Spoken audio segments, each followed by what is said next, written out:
Many applicants ask me this question that what type of business ideas are endorsed for Innovator Founder Visa?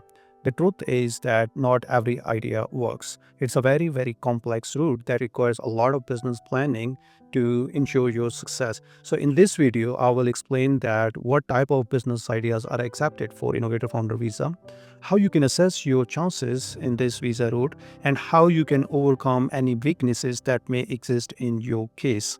So let's dive into this. For those of you who are new to my channel, my name is Faisal Malik. I have been writing business plans since 2009. I have written more than 1,000 business plans to date. I have worked with 30 plus law firms across the UK, including legal 500 law firms. I will put a link below in the description where you can go and check out more about my background. Simply speaking, there are three main requirements that you would have to meet to qualify for Innovator Founder Visa. Number one is innovation. Number two is viability. Number three is scalability. Now, under these three main pillars, there are further sub requirements under each one of them that you would have to further meet in order to prove that your business idea is innovative, viable, and scalable. So, let's get into the details of each one of them one by one. The fundamental requirement of this visa route is that you would have to prove that your business idea is innovative. Now, innovation is simply defined as that your business idea is impactful, it's disruptive, and it's defensible as well. So, there are further requirements that you would have to fulfill in order to meet the innovation criteria. Number one is that you would have to prove that your business will solve a real market problem. If you are just making up a problem in the market and you do not provide any evidence that there is a real market problem that exists in the UK, your business idea will not be considered as innovative. Secondly, you would have to prove that your innovation is fundamental and core to your business idea. It's not an incidental innovation, which means that you are just adding some innovative elements in your business idea to make it look innovative, but in reality, your business idea overall is not innovative enough. Thirdly, you will have to prove that R&D will be involved in building your product. If your product is easy to build and you do not need any R&D, not only at startup but in the long run as well, to stay competitive and innovative, that business idea will not be considered as innovative. Number four, you will prove in your business plan that there are some special expertise or skill set that would be needed to launch your product in the UK. Because if your business idea is easy to develop or launch, it is something that can be easily replicated. So to prove that, you will have to also come up with a proper strategy that what sort of intellectual properties you will be developing over the time period, including at startup, to make sure that your business idea is defensible. It also means that we will have to leverage your previous background and show in the business plan that this is something which will be hard for your competitors to exactly replicate. Next, we will have to prove in your business plan that your innovation will be developed in-house. So suppose you are developing an app. In that case, we will have to suggest in the business plan that the app development will be led by you, or if you are a part of a co-founding team, then that development will be led by a team of co-founders. But on the other hand, if we suggest in the business plan that your application will be developed by a third-party app development company, in that case, your innovation will not be approved because you will not be truly innovating and developing your innovative product within your company. And finally, we will have to prove that you are bringing a disruptive business idea to the UK market, as opposed to something which is very conventional and will not create a new market for your product and service in the UK. So, if your business idea is disruptive and is demanded by a specific market niche where you are going to create a special market for your product and service, that will prove your product demand and that will justify that your innovation is disruptive. But on the other hand, if your business idea will not require any disruptive approach, or rather you are taking a slice of the existing market share, where the other companies that are operating in the market will still compete with you for a market share, that represents that your business idea has weaknesses with respect to being truly innovative. In that case, your endorsement will be at stake because the endorsing body will always argue that you are not creating a new target market or market niche for your product and service. Rather, you will be competing within an existing market to take a slice of the share.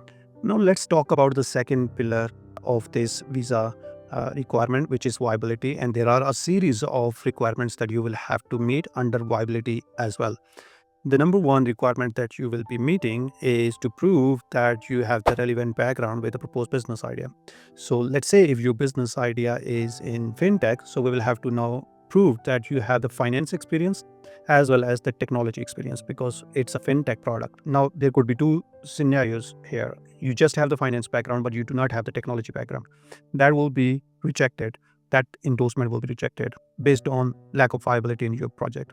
But if you have finance background or technology background both in your CV, in that case, you will be accepted as true innovator who can lead this enterprise that you're proposing to set up in the UK.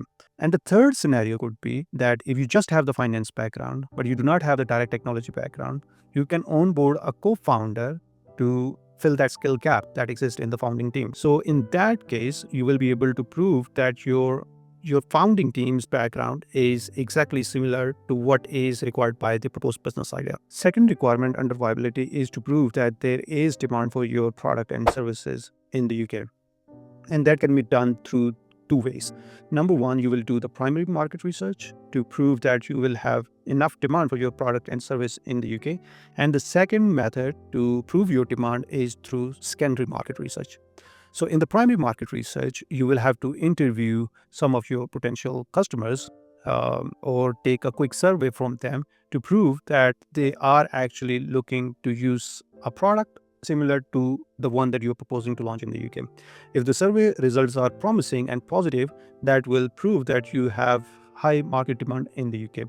But if your product is in a B2B space where you are selling, let's say, your software subscription to other businesses, in that case, you do not need to have a survey conducted, but rather you can speak about your product with them, with your potential B2B customers, and acquire their interest in writing. It could be an email, it could be a letter of intent that will prove that your customers are willing to pay you the subscription fee that you are planning to charge, and they would like to use your product once it's made live in the UK. So this will prove that your market demand will be high. In the third requirement under viability, you will have to prove that your product will have big potential, commercial potential in the UK, which means that if your product is innovative, you have the relevant background, but the revenue potential that you can make out of this business is not that big,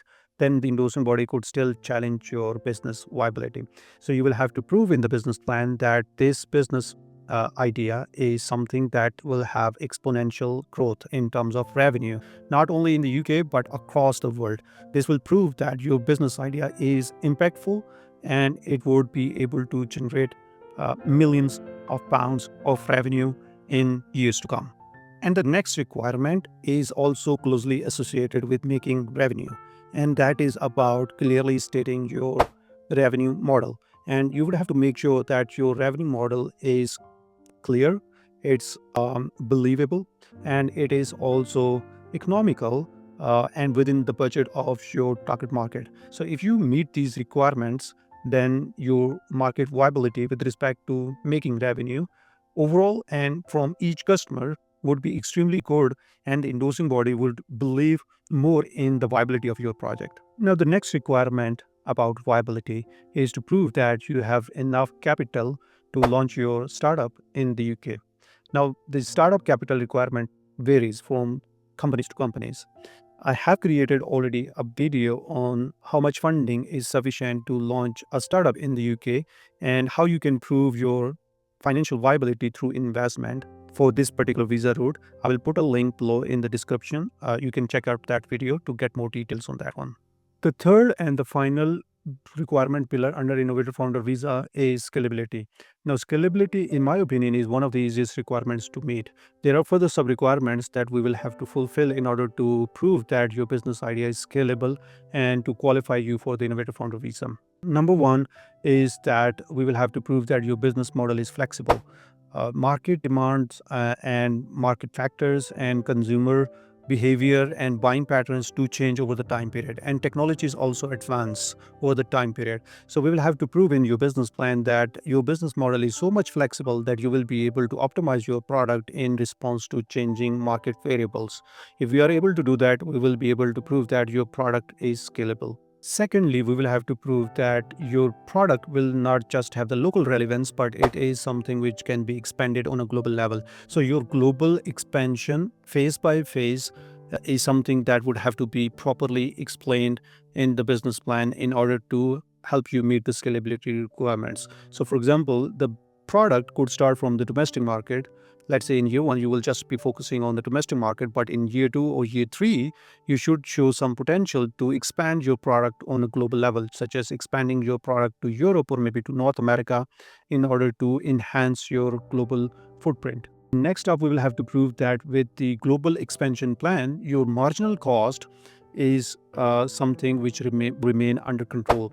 If there will be a lot of cost that you would have to incur in order to scale your business, then that business will have a lot of challenges to prove that it is easy to scale, which is not good for this visa route. In this visa, we will have to prove that you will be able to quickly scale your business across the world. So most of the technology related products can be quickly scaled with a bit of additional investment in marketing and advertisement. We can easily prove that it can be scaled globally because you do not need physical presence across the world to expand your business reach.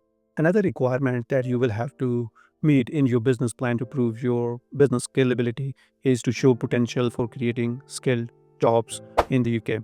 Ideally speaking, you should be looking at creating 5 to 10 skilled jobs to prove that your business idea will expand to that level where it would require at least 5 to 10 skilled employees in the UK. Finally, under the scalability plan, we will have to prove that you have a sizable target market to cater to, not only in the UK but across the world. So your total addressable market, which is TAM, be properly explained in your business plan in order to give the endorser an overview of the overall size of the market. Now, there are quite a few industries in which you can actually innovate different business ideas. For example, we have been recently working on AI and machine learning, cybersecurity, health tech, fintech, edtech. These are some of the industries that we have been recently working on with different applicants. So you can also think on innovating something within these industries because these are trending across the UK. There are some things that you should avoid in your business idea. Number one is that you should make sure that you are not replicating an existing product and just adding some other sort of innovation to it to make your product look different. That will not be accepted. Secondly, you should avoid amalgamation, which means that looking into 4-5 different products and combining their features into one. That will again not be accepted. Number three is that you will have to make sure that your innovation is defensible, which means that you will have to prove that your business idea is hard to replicate in the UK. And finally, you will have to ensure that your business idea is based on a product rather than on a service, because a service-based business would be extremely challenging to prove that a service business idea could be innovative. Now, a lot of people do not actually focus on gathering all the evidence that could strengthen their case. These evidence are not mandatory, but if you add these evidence into your business plan, it will further strengthen your case. So for example, if you have spoken with, let's say, 2 to 5 potential customers of your product, just try to get their letter of intent and use those letter of intent as evidence of your market demand in the business plan. Similarly, if you're raising investment from private investors, just make sure that you get their commitment letters plus their bank statements to be included in your business plan as evidence. And that will prove that you are a genuine entrepreneur who has the skill set to even raise capital from potential investors. So never ever underestimate the importance of incorporating evidence in your business plan. I will put a link in the description where I have provided a complete guide on how you can meet different requirements to qualify for Innovator Founder Visa. Plus, I have also listed some of the key industries in which you can innovate a business idea. And then I have also provided some examples of innovative business ideas for your better understanding. If you like this video, please give it a thumbs up. And do consider subscribing my channel, because I will be uploading a lot of informative and resourceful videos on Innovator Founder Visa. And also make sure to comment below with any questions that you might have, and I will be happy to get back to you on that one.